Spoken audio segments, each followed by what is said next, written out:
क्या बताते हैं परमात्मा कि तुम्हें अब बालक हो डर नहीं लगता मृत्यु से। तुम ये सोच रहे हो नहीं, आदमी 100 वर्ष तो जीवित रहता ही है व्यक्ति, और जो यही आशा लेकर जी रहा था 20 वर्ष का मर गया, कोई 30 का मर गया, कोई 5 वर्ष का मर गया, उसको तो हम इत्तेफाक मानते हैं। तो वो इत्तेफाक क्या आप पर लागू नहीं हो सकता? वहां बुद्धि काम करती नहीं, क्योंकि हम अबोध बालक हैं। तो उसके लिए इस ज्ञान की आवश्यकता पड़ती है।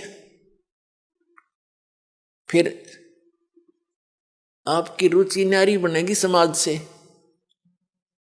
और आपका रह रहकर सत्संग माने को दिल करेगा। जब आपकी रुचि संसारिक बकवादों से हटकर बीड़ी, शराब, मांस, तमाकू, नाचा गाना, बेमतलब की चोरी, हेरा फेरी, जारी और रिश्वतखोरी, इनसे हटकर आप सही लाइन पर आओगे तो अन्य व्यक्तियों को फिर अच्छे से नहीं लगोगे, न्यों कहेंगे मूर्ख हो गया। तो जब कोई विभाग में कार्यरत व्यक्ति है और वो अपनी बुराई छोड़ देता है, रिश्वत लेना भी त्याग देता है, तो अन्य उसके साथी जो पहले जिस रंग में वो रंगा हुआ था उसी में वो तभी है, वो मजाक बनाते हैं, बुद्धि भ्रष्ट होगी इसकी, ये रिश्वत भी ना लेता, शराब भी छोड़ दी, बीड़ी भी ना पीता, तीसरे दिन सत्संग में जा है, मूर्ख है। तो परमात्मा कहते हैं जो भगवान के ज्ञान से अपरिचित हैं उनको तो हम मूर्ख दिखे, और हम न वह कति मूर्ख दिखे। वो किस आशा को लेकर जी रहे हैं? बिन उपदेश अचंभ है क्यों जीवत है प्राण, और भक्ति बिना कहाँ ठोर है ये नर नाही पाषाण। भक्तों की दृष्टिकोण तो ये बन जाता है कि बिन उपदेश अचंभ है, जो जिन्होंने नाम नहीं ले रखा, ज्ञान नहीं सुन रखा, अचंभ है, आश्चर्य है, वो क्यों जीवित हैं, किस लिए जी रहे हैं, वो क्या आशा लिए बैठे हैं। और भक्ति बिना कहाँ ठोर है, ये नर नहीं, ये तो पत्थर है। अब फिर क्या बताते हैं कि संत भक्त जब इस बात से परिचित हो जाते हैं, परमात्मा के ज्ञान पर दृढ़ हो जाते हैं, वो संसार की दृष्टि में मूर्ख दिखाई देते हैं। उनके विषय में परमेश्वर क्या बताते हैं? अकल अलूणे दीखते, ये सर्व अकल के मूल, सदा रटे हरि नाम को ये झूल ले अनहद झूल। संसार को जो ये अकल अलूणे दिखते हैं, अकल अलूणे माने बिना अकल के आदमी, और ये तो सर्व अकल के मूल, ये सभी बुद्धि के, अकल के, ज्ञान की जड़ है इनके पास, इन्हें सब कुछ जान लिया।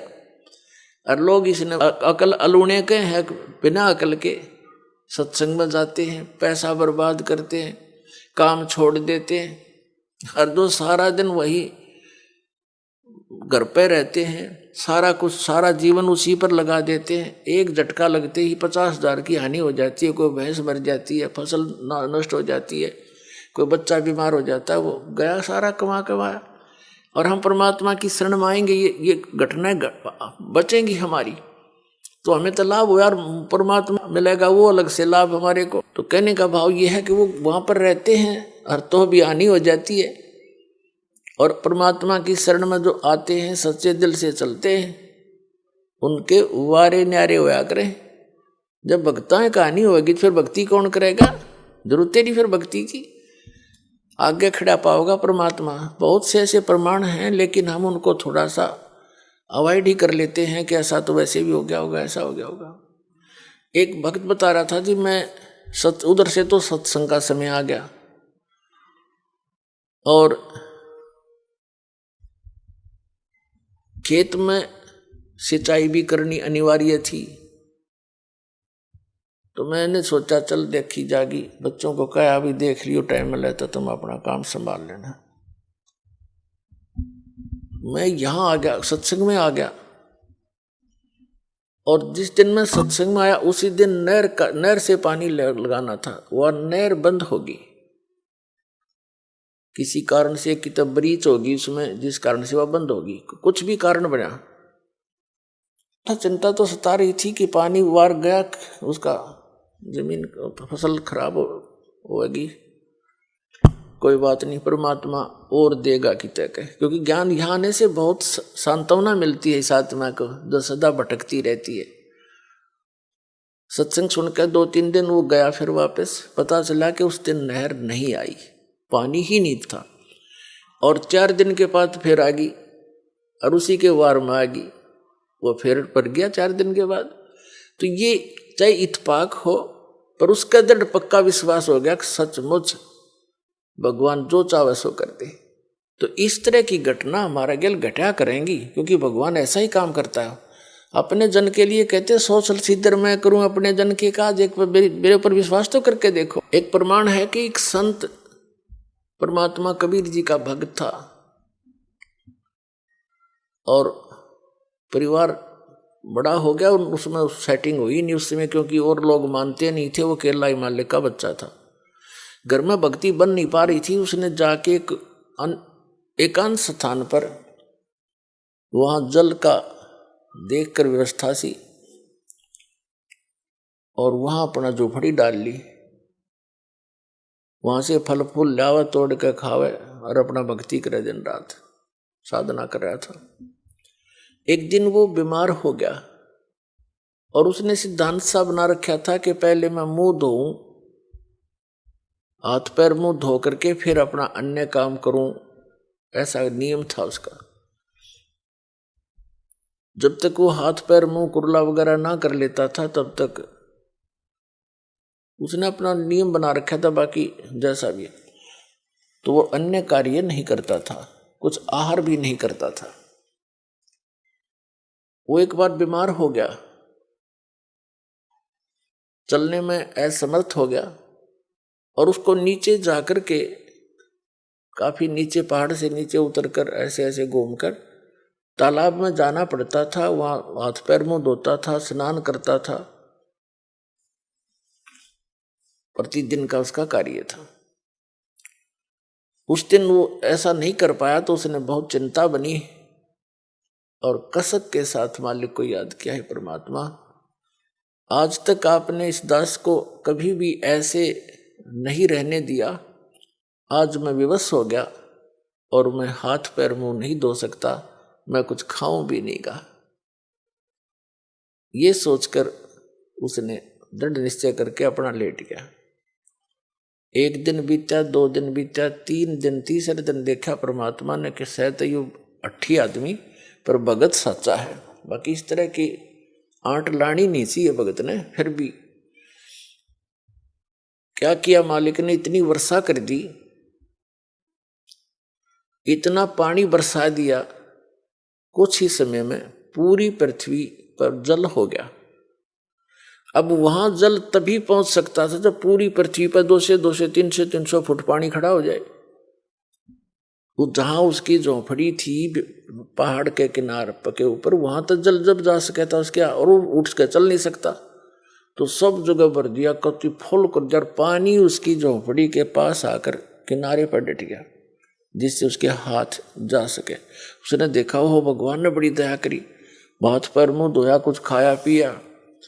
खाने पीने के बाद उसकी चेतना ठीक हुई, उसने देखा सारा जल ही जल। बोले फिर वो रोने लग गया दूसरी तरफ से, भगवान मुझ नीच के कारण सारी दुनिया मर गई, हे परमात्मा मैं पाप का भागी बन गया दाता, अब मुझे जिया नहीं जागा, ये पाप देखा नहीं जागा। फिर वो दूसरी तरफ से रोने लग गया। 2 सेकंड के बाद परमात्मा ने क्या कर दिया, एज इट इज, जो जहां भी काम कर रहा था, जैसे परिवार था, न्यू का न्यू, और पानी के आसपास की तो निशान भी नहीं, और वो छक्या बैठा।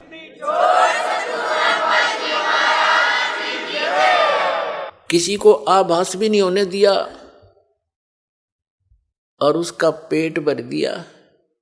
तब आकाशवाणी करी के भक्त, दारी मेरे संत की मोह से मिले ना अंश, और भला बुरा बाँचे नहीं। ये बकवाद इस तरह की आठ अडांस लावा नहीं, सोई हमारा वंश।